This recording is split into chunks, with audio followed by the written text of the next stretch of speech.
আসসালামু আলাইকুম। তো আমি এখানে ২ পাট কাপড় নিয়েছি, ৪ বাদে ভাঁজ করে নিয়েছি। তো আমি এখানে ১৩ ইঞ্চি চওড়া নিয়েছি ২ পাট কাপড়। তো বডির জন্য লম্বা নিয়েছি ৯ ইঞ্চি। তো ৯ ইঞ্চিতে একটা মার্ক দিয়ে নিয়ে নিয়েছি। তো মার্ক অনুযায়ী এভাবে স্কেল দিয়ে মার্ক করে নেব। তো আমি গলার লম্বা নিয়েছি ৩.৫ ইঞ্চি, চওড়া নিয়েছি ২ ইঞ্চি। এভাবে বক্স করে গোল করে মার্ক করে নেব।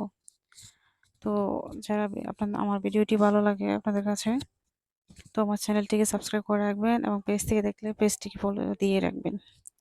তো এভাবে আর্মহোলের মাপ নিচ্ছি ৪.৫ ইঞ্চি। তো এভাবে বক্স করে নিয়ে নিয়েছি। তো বডির মাপ নিচ্ছি আমি ৬.৫ ইঞ্চি। তো এভাবে পেটের ঘেরের মাপ নিচ্ছি ৫.৫ ইঞ্চি, বডির চাইতে ১/২ ইঞ্চি কম নিয়ে নিয়েছি। তো এভাবে করে আর্মহোলে গোল শেপ দিয়ে নিচ্ছি।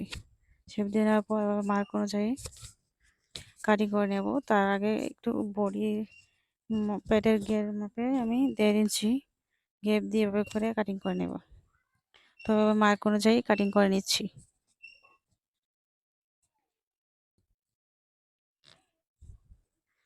তো টুকরো কাপড় দিয়ে অল্প কাপড় পরিমাণ দিয়ে 3 পিসের সাইড দিয়ে বাঁচিয়ে দেওয়া কাপড়টিকে, তো এভাবে করে আমি বাচ্চাদের জন্য ফ্রক কাটিং করে নিচ্ছি। তো এভাবে কাটিং করে এভাবে কুচি দিয়ে বডির সাথে অ্যাটাচ করে নেব। তো দেখতেই পাচ্ছেন অল্প কাপড় দিয়ে বেঁচে যাওয়া কাপড় দিয়ে আমি কত সুন্দর বাচ্চাদের একটি বেবি ড্রেস তৈরি করে নিয়েছি। তো আপনারা চাইলে আপনাদের বাচ্চাদের জন্য এরকম ড্রেস তৈরি করে নিতে পারবেন।